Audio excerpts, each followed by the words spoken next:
선정의 입문법. 선정과 지혜의 학문을 닦으면서 가장 중요한 것은 결심과 원력이다. 불학에서는 이것을 발심이라 한다.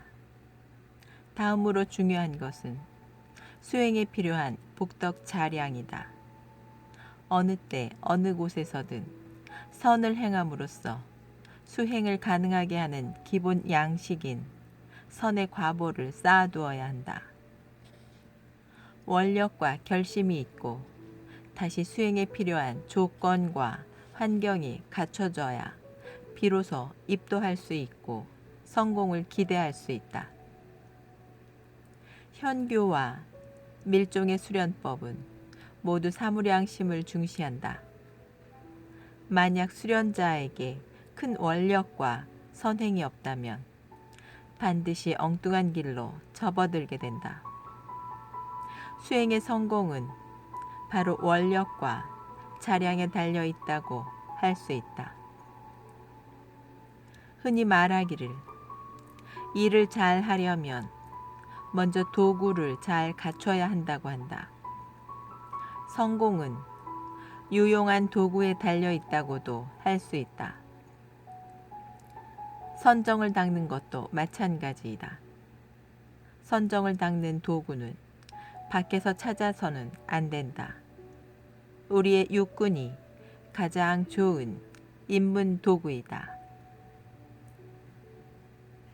우리의 육군을 향해 있으며 항상 거기에 끌려다님으로써 본래 성품을 잃어버리고 만다.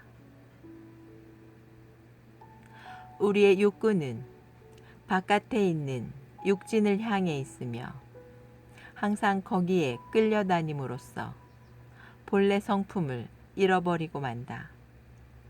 능엄경에서는 육군을 육적이라 표현한다.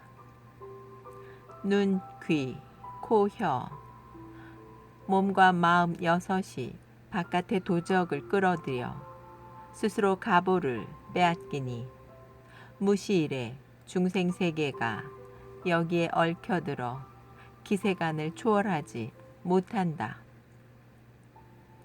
이제 수행인이 선정을 통해 참된 본성을 회복하고자 한다면 바로 이 육군을 도구로 해야 한다.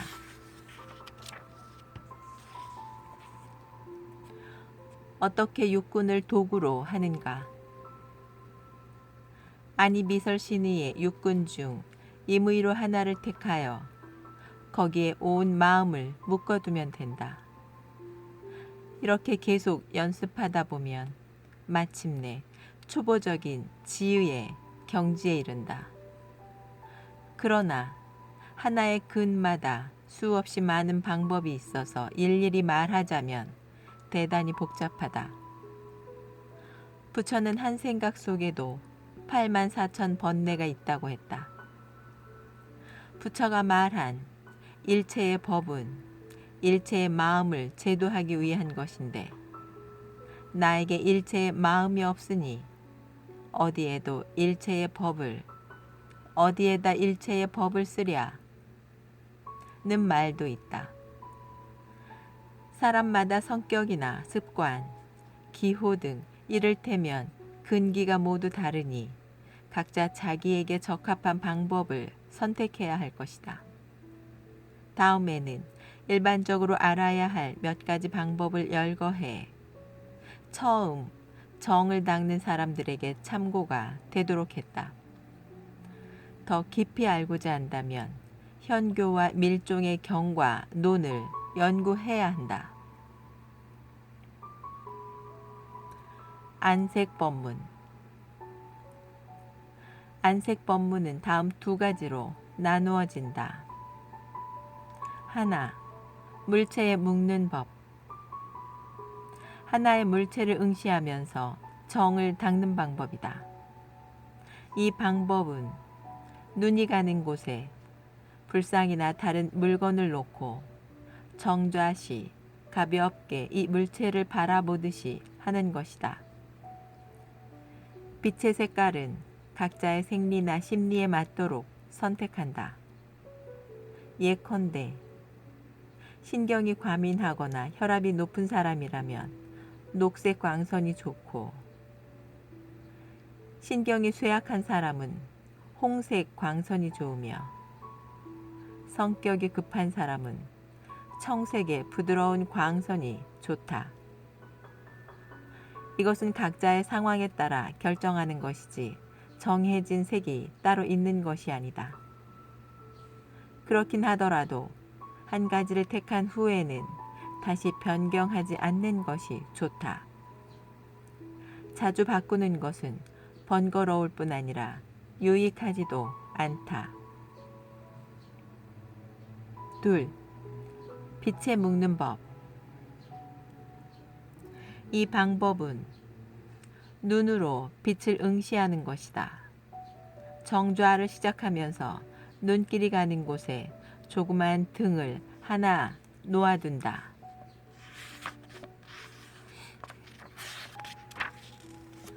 혹은 향이나 초에서 나는 빛이나 일월성신의 빛 등을 사용하는데 눈으로 이 빛을 응시하면 된다. 응시할 때는 빛의 정면에서 약간 비키는 것이 좋으며 이 밖에 허공을 바라보고 있어도 무방하다. 공중에서 자연스럽게 나타나는 빛깔을 바라보거나 혹은 거울을 보거나 혹은 물이나 불의 색깔을 바라보는 등의 방법도 모두 이 범주에 속한다.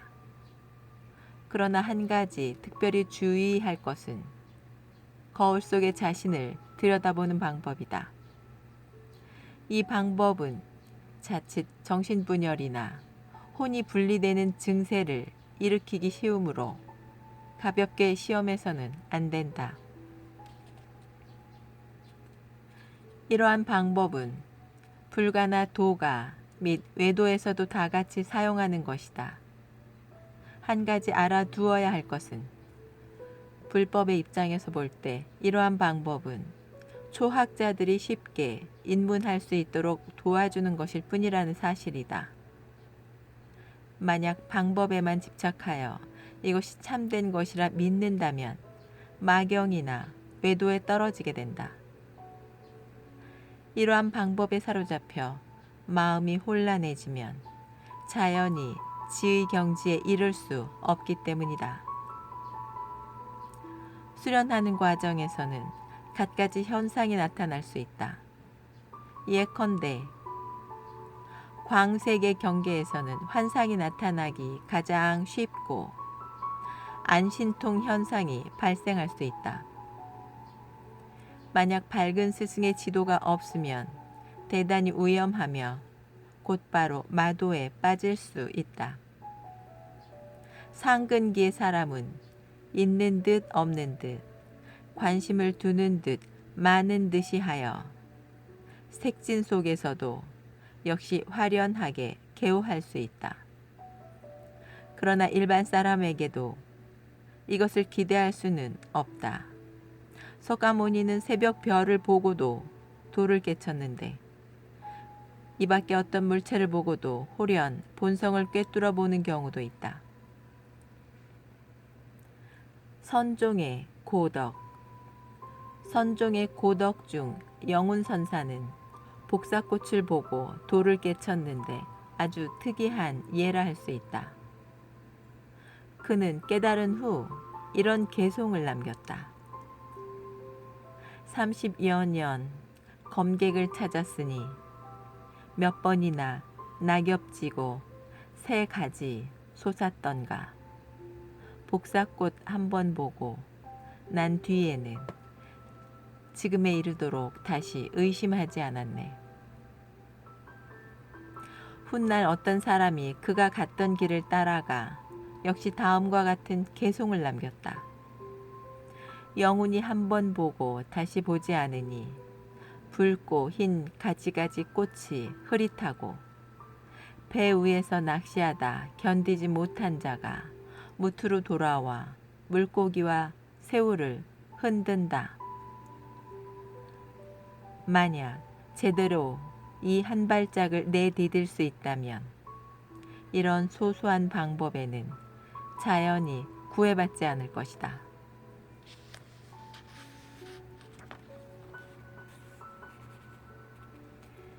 이성법문. 이성법문 역시 안과 박 두 가지로 나눌 수 있다. 하나, 내적인 이성법문. 이 방법은 자기 체내에서 염불이나 주문, 독경소리 등을 만들어내는 것이다. 염의 방법은 세 가지가 있으니 큰 소리로 외거나 작은 소리로 외거나 마음의 소리로 외는 방법이 있다. 외할 때는 귀로 그 소리를 들어야 한다. 한편으로 외면서 한편으로 그 소리를 자기 내면에서 듣는 것이다. 처음에는 이어지지 않고 여기저기 끊어진 소리만 들리지만 차츰 집중하면 마침내 마음이 고요히 정지된다. 둘, 바깥의 이성법문. 이 방법은 외부의 소리를 대상으로 삼는다.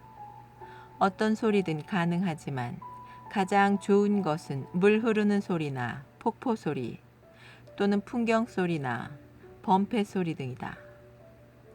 외부의 소리를 듣는 이 방법은 가장 쉽게 정에 이를 수 있는 길이다. 능엄경의 25위 보살 원통 법문 중에서도 관음 법문이 가장 좋은데 이 법문은 소리를 들으면서 입도하는 것이다. 그러므로 이 방법이 진정한 가르침의 본체이니 청정함이 소리를 듣는 데에 있다고 한 것이다.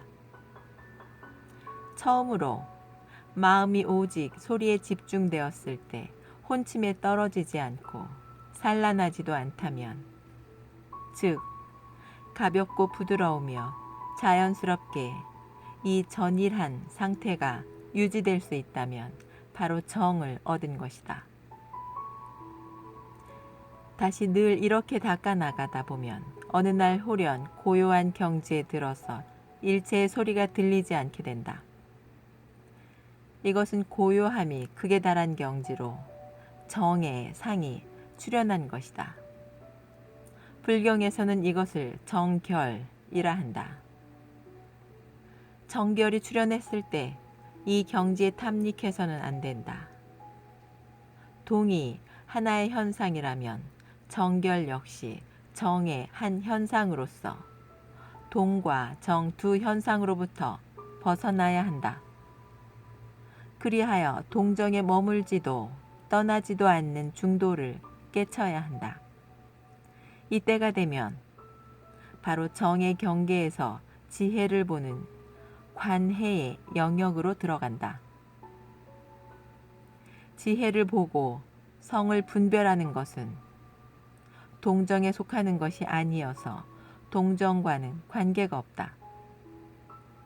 그것은 끊어지지도 이어지지도 않으며 생겨나지도 없어지지도 않는 본체이다.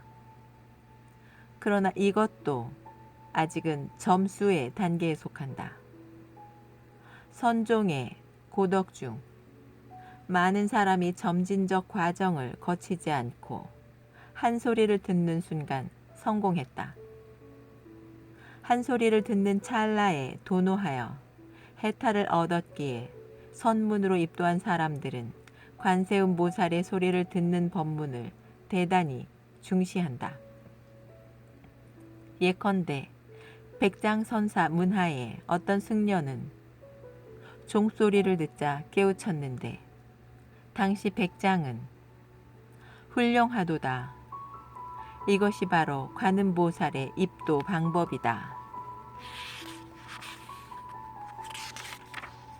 라고 했다. 이 외에도 향엄은 돌멩이가 대나무에 부딪히는 소리를 듣고 견성했고, 원호는 닭의 날개짓 소리를 듣고 돌을 깨쳤다.